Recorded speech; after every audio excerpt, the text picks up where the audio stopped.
Hi, Phil Aston here from Now Spinning Magazine with another unboxing video, and this time I'm returning to Alan Parsons, the Alan Parsons project, and this is the Super Deluxe edition of the Pyramid album from 1978. I'm going to give you a very detailed review, a very personal review of how this music and this version of this album has made me feel over the last couple of weeks since I've owned this. Because when I first received it, I did look at all the extra tracks and saw the multiple takes of the same track. And my first thought was, I'm being totally honest, was how many times am I going to play something that has like 5 versions or 6 versions of it when it says like, you know, the one with the vocals, the one with just this or that. And so again, you know, it's just, I've seen so many of these things. However, when I started to immerse myself not just in the music, but in the stories behind the songs, and especially what was in the booklet, this took on a totally different emotional journey for me. And it has been an emotional journey to me, and it's taken me by surprise, really. So what I want to do, first of all, is show you what's included in the box, and then I'm going to give you a personal review of what I think of this whole set. So let's have a look inside the box first of all. So this is a look inside the Alan Parsons Project Pyramid Super Deluxe Edition box set. Contains 4 CDs, a Blu-ray disc, region free, 45 RPM, 180 gram heavyweight 2 LP vinyl, half speed mastered by Maj Showell, Abbey Road Studios. It's in a gatefold sleeve. It includes 67 bonus tracks. 60 of them have never been released before, taken from Eric Woolfson's songwriting diaries and studio session outtakes.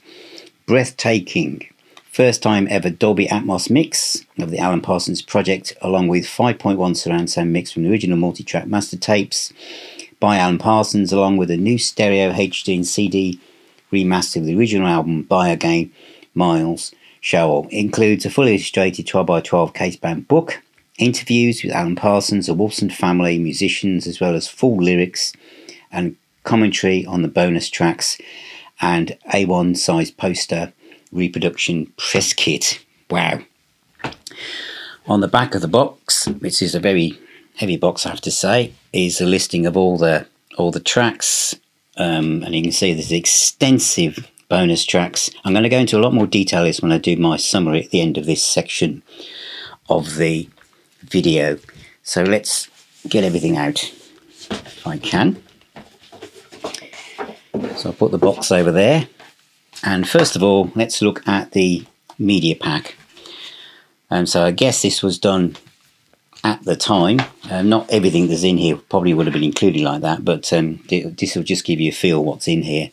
You can tell from the font that this is a font from the late 70s, 1978, isn't it?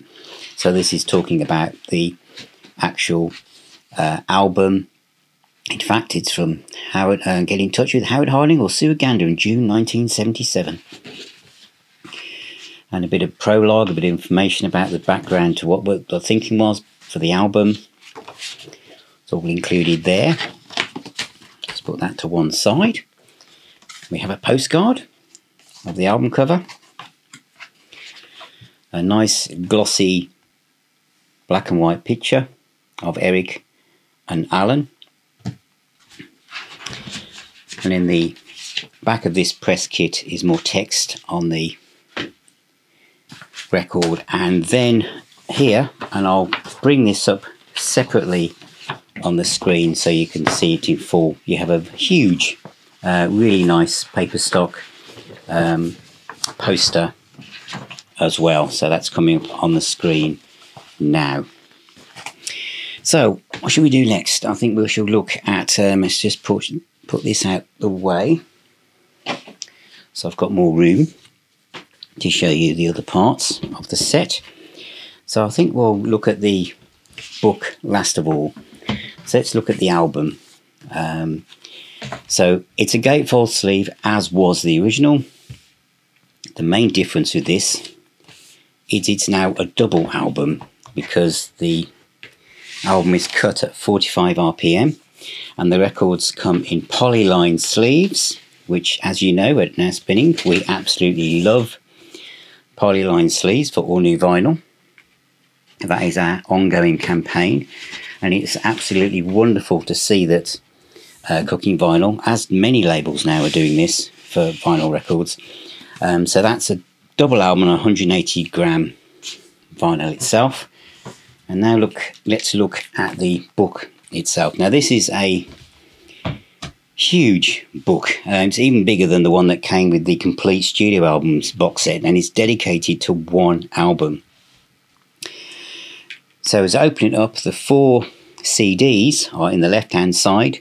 Each CD has its own little cover, which is nice because normally these things are just kind of slotted into the cover as the discs, aren't they? So that's a nice touch. And it's lovely paper stock. And then we have the story of Pyramid. Very text heavy, so there's lots to immerse yourself in here. The tape boxes, those of you who bought the Record Store Day edition of the outtakes will recognise those. There's an interview with Alan from 2023, going through the album itself, the making of it. Then we've got interviews with the musicians. So Stuart, Colin Blunstone, Ian Barrison, obviously he sadly passed away now, but obviously when he was last interviewed. David Patton, lots of memorabilia, coloured editions of the records, posters from the time. And then one of my favourite sections is the interview with the Wolfson family. I found this absolutely fascinating, and this really brought some aspects of this box set to life for me, which I'll talk about in a moment. Some 8 tracks, some silver gold discs. We've got a commentary by Richard Wolfson, who's a younger brother of Eric, talking about the times as well. Then we've got all the lyrics, sheet music as well, handwritten notes,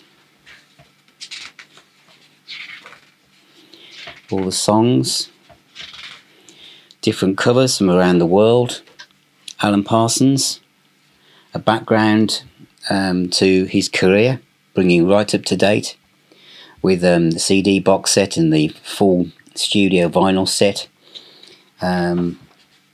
social media links, and again background to Eric, which is really well put together. And then the track listings, background to the bonus tracks which are on the CD that contains the album. Some of these are from the Record Store Day vinyl edition, but they're kind of, and those tracks are kind of sprinkled out over the set really. And then the bonus material, this is from Sally Wolfson, who's Eric's daughter, and this is really, really interesting. I'm going to go over this in a bit more detail in a minute, but this goes in absolute detail for all the tracks and where they're from. You can see here pictures of the cassettes. It's fascinating stuff, and it really brought it alive to me, as I'll explain in a minute. And then bonus tracks 3 and 4. This is Alan talking about these here. And then we have the Dolby Atmos 5.1 surround sound story, and Miles Showell talks about the half-speed mastered 45 RPM discs and what was involved in doing that as well. And there's in memory of Ian Barnson at the back as well, which is a nice touch. And at the back is, of course, the Blu-ray, which contains all the 5.1 and new mixes to be found. So that is Alan Parsons' Pyramid, the Super Deluxe edition. And now I'm going to tell you what I think of it. So that is the Super Deluxe edition of Alan Parsons' project Pyramid from 1978. 4 CDs and a Blu-ray disc with multiple mixes and tons of stuff in there, as you've just seen. So for context, need a bit of context. My journey to the Alan Parsons project didn't, for me personally, begin in the 70s, where it might have done for lots of people around the world of a certain vintage. And when I do this review, I'm not just talking to people of a certain vintage. I want to feel as if I'm talking to people who are in their 20s as well. An audience out there who, for you, because everything is available to be streamed, everything is new. Everything is new and available. But equally, I know for a lot of people in my peer group, we didn't kind of latch on to the Alan Parsons project because they never played live. We were just elsewhere. But I know lots of people did. They were massive, 55 million albums sold roughly around the world. You know, prog, but beautiful pastoral kind of prog with real songs. This is someone who's, you know, Alan Parsons was involved in Pink Floyd and Pilot and all sorts of bands. And then Eric Wolfson, what a songwriter. And also the dynamic here with this band. Alan Parsons very rarely played on some of these albums. He was the person who the studio was his instrument and Eric was the songwriter. My journey actually was not that long, that old really, to Alan Parsons. And I might have mentioned this before. This little box set, it looks tiny now, doesn't it, compared with all this other stuff, of the studio set that came out, I don't know, about 12 years ago. And quite a few people on the music group have recently bought that because I keep talking about Alan Parsons. But where I really dived in was the studio vinyl set. Now, I'm only doing this not to retread old ground, is that when this came out, the booklet stated that these were definitive best vinyl versions you could ever hear. Let's put that out of the way, it weighs a ton. And in fact, in part of the booklet, which is half the size of the booklet that comes in this singular box set for Pyramid, you know, the guy doing the mastering, who I'm going to mention in a minute, said how meticulous and how much work had gone into ensuring that the vinyl album sounded absolutely as brilliant as it could possibly be, better than the original even. I've never heard the original vinyl, so I can't comment. All I can say is that this version sounds absolutely stunning. Anyway, so how does it compare to this new version, which is cut at 45 RPM and is a double album? My thought was, well, let's start here. And so I played this first of all. And it sounded great because I've played it before. And when I reviewed the Record Store Day outtakes, I played it to get me into the mood of it. So I really started to really love the album. So I thought, now I'll just, you know, because I'm going to go to the CD and listen to the Dolby Atmos film first. But, I do like to play everything that's in a box to get a feel for it. So I thought I'll put this on, 45 RPM.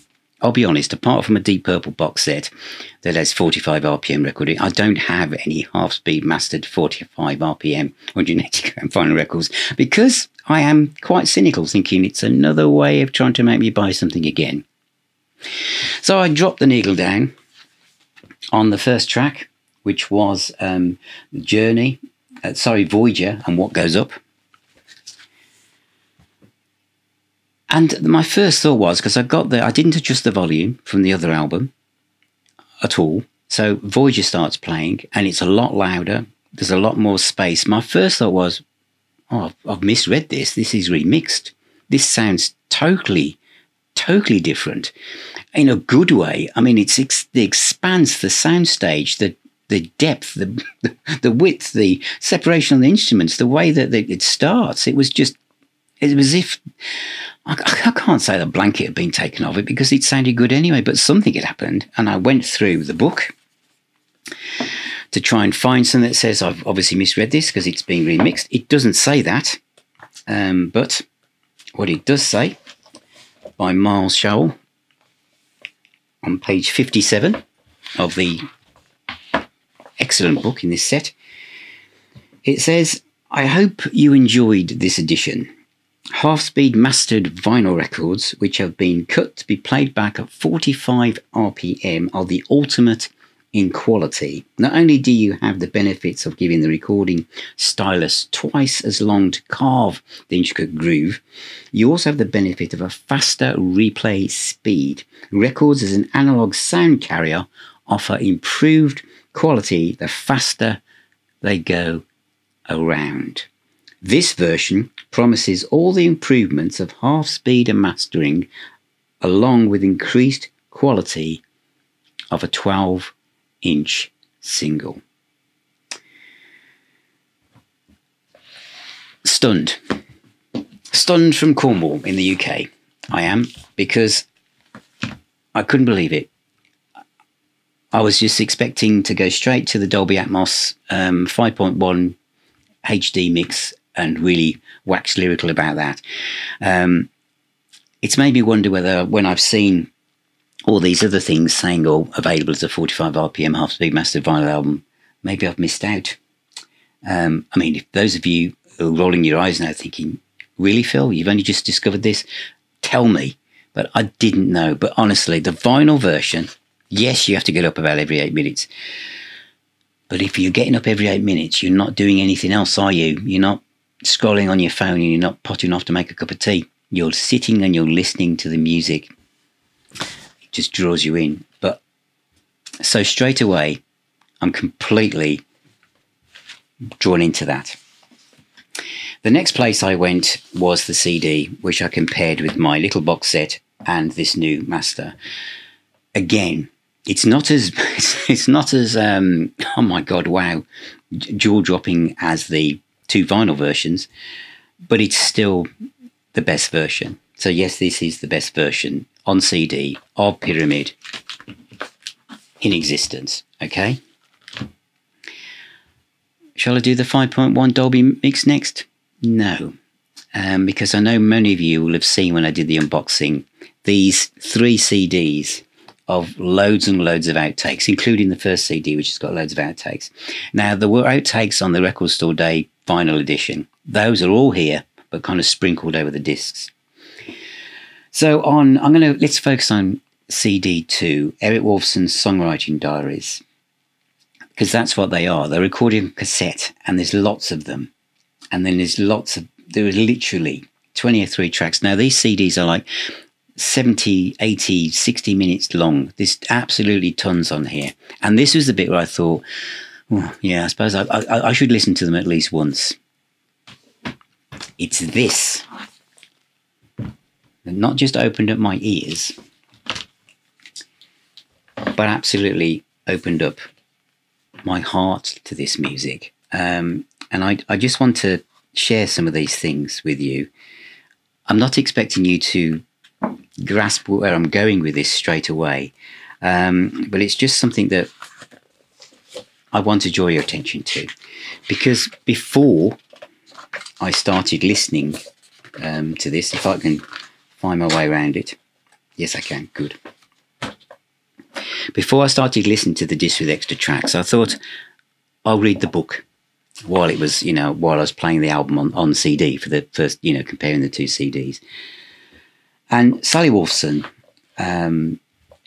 one of Eric's daughters, is talking about, it took a month to go through the Pyramid Master tapes and cassettes, listening to hours and hours of Dad's songwriting diaries and recording sessions in Abbey Road. And as she talks about how she loves what she found, the good human atmosphere, it's very, very true, and the amount of bonus material there was, and how supportive the record label had been, etc. But it was on disc 2 where she starts talking about the diaries and how, a particularly cherished songwriting diary is My Name is Lorna, which Dad wrote for my sister. It was so special to find this recording where you could hear him composing with Lorna and I in the background about 2 and 5. This would have been the house Mum and Dad bought in Muswell Hill after the success of iRobot. It made me laugh to listen to my 5-year-old self saying over and over, "Say my name is Eric," which of course he ignores. He never did properly promote his name or role, particularly given his decision to call it the Alan Parsons Project.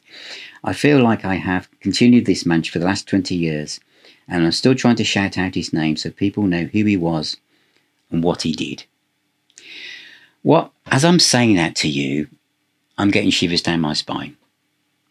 Because what comes out from this whole set is the love of a family, of a really cherished and talented guy, Eric Wolfson. And my vision of this, and I'm going to come on to different parts in a minute, is in a house in Muswell Hill in London, And this is the 70s. We don't have like Logic or, for recording digitally now. This would have been like just a house with, people running about, the children playing in the background. And it would have just been literally cassettes.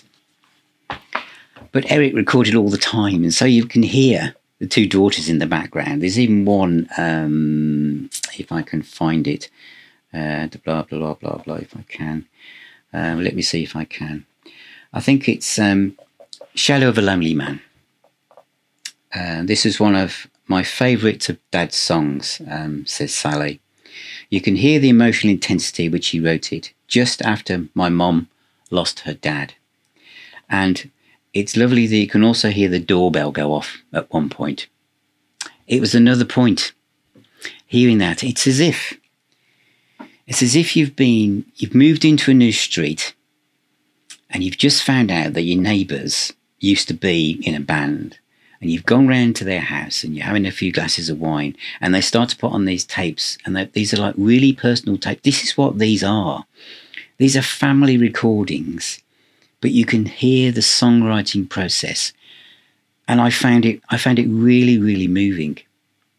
I did. And it's beyond that. I mean, the other thing is I don't think there's going to be Super Deluxe editions for the other albums, because what Sally uncovered is there's so much stuff in here. It says the previous unreleased songs. Here is a collection of previous unreleased songs which Eric was writing and developing at the time of composing all the Pyramid album material. It was wonderful to discover them all while going through his audio cassettes. It's always a relief when he sings even the briefest of lyrics, so we have a clue to what the title of each one might have been. Some we did, some we didn't.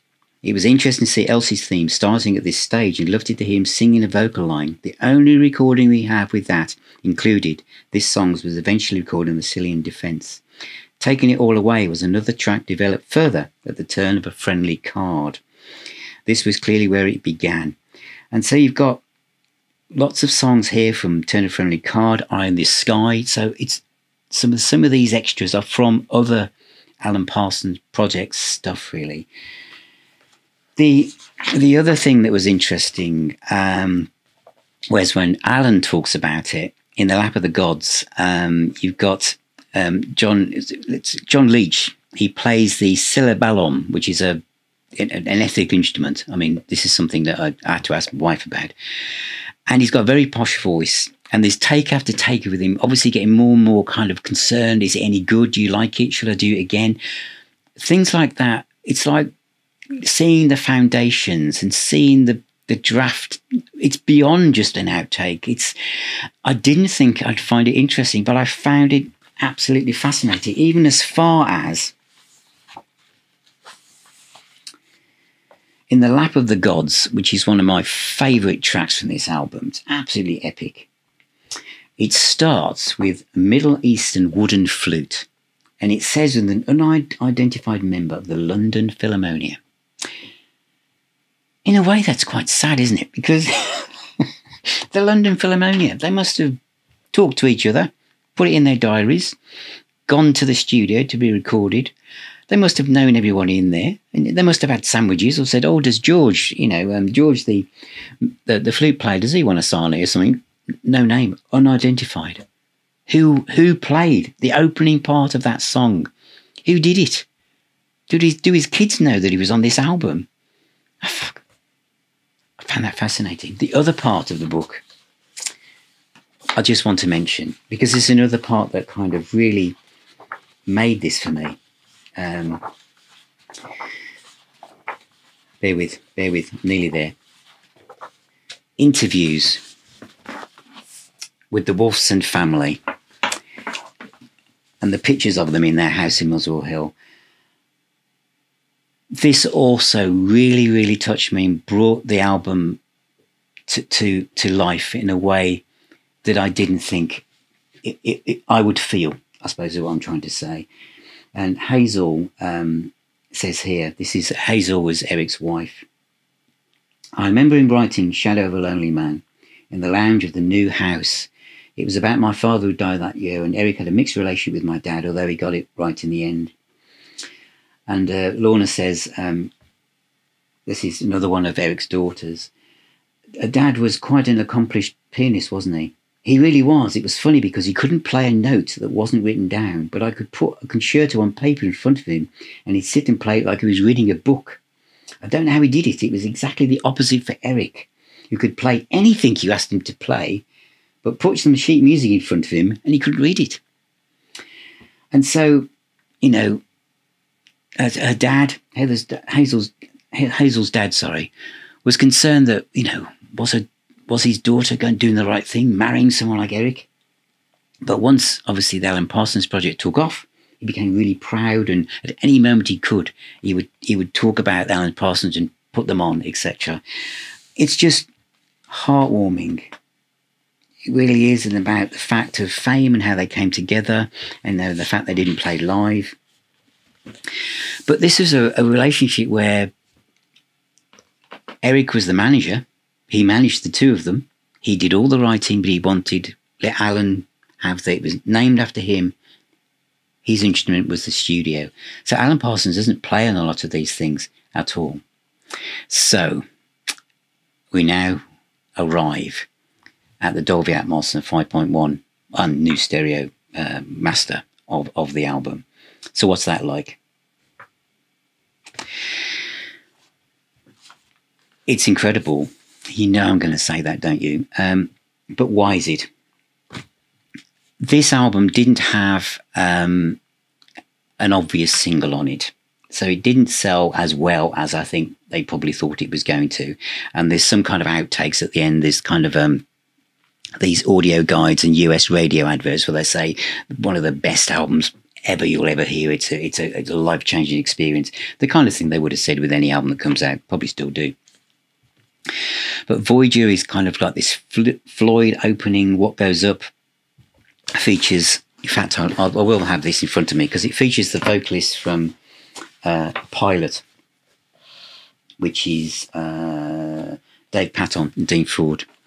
Pilot's a great pop band. And the Eagle Will Rise Again, this is Colin Blunstone vocals. Beautiful melody. It's just immaculate. There's kind of a 10cc feel to it in some ways.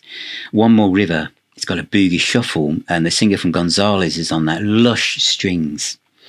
Can't Take It With You, the guy from Marmalade sings on this. Lush production, beautiful layerings of it's just lush.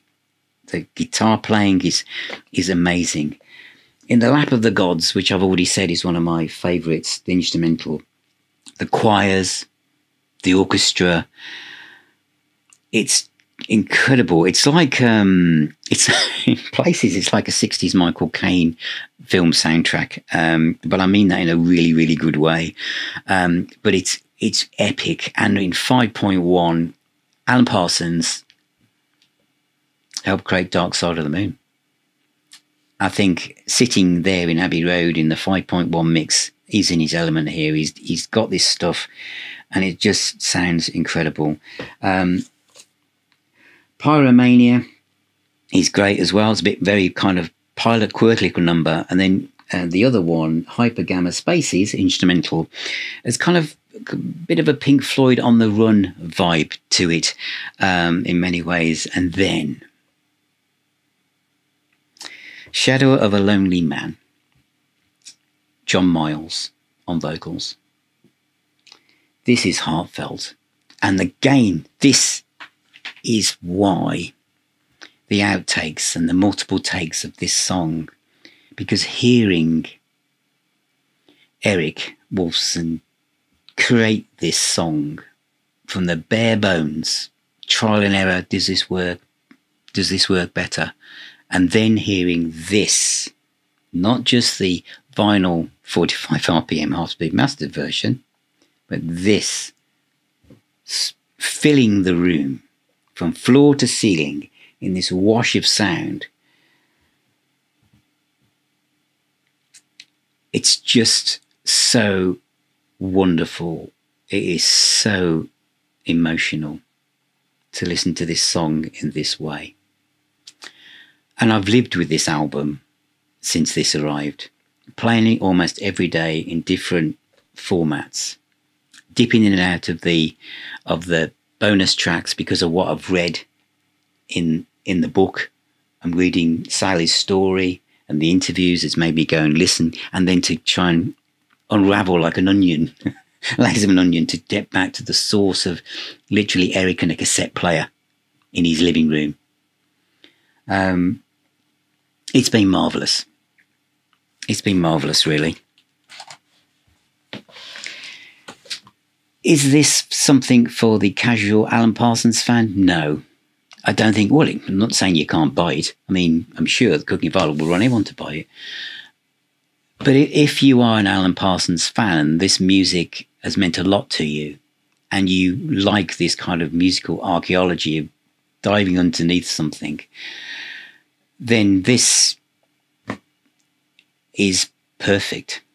Yes, you might not put on disc 3 or 4 every day, but I think wanting to know when you buy a classic book, and there's a little commentary in the beginning to give you some context, this is the kind of thing that has been put together fan first. And I don't use that often. There's label Cooking Vinyl do this, Madfish Records do this, Esoteric do this, but this is on a different level where, you know, Sally Wolfson has sat there with the record label and said, I've got all this stuff. And nobody said, well, you can't put that on. I mean, we could reduce this by 1 disc and save a bit of money. They've said, whatever we want to do, let's do it. Let's really show this album and everything that made it, every single ingredient, let's put it in this set. And they have. The Alan Parsons Project, Pyramid, originally from 1978, now available in the best sounding version I think you can ever hear. I know some people, it's not their favourite album by Alan Parsons, but for me, at this point in time, having played it daily for quite a while, it is. And I think it's because the emotional aspect of it, maybe it's my age, I don't know, and also reading through here, the notes, how many of the musicians have passed, how many aren't no longer with us. So yes, there is a kind of feeling of looking in the rearview mirror as a music fan myself, and I feel blessed and lucky to be given the chance and to own this and cherish it. It's just wonderful. Thank you for watching. Thank you for being here. Thank you for subscribing to the YouTube channel, to the podcast, for all of your messages, and those of you who become patrons and YouTube members and who have bought merch as well.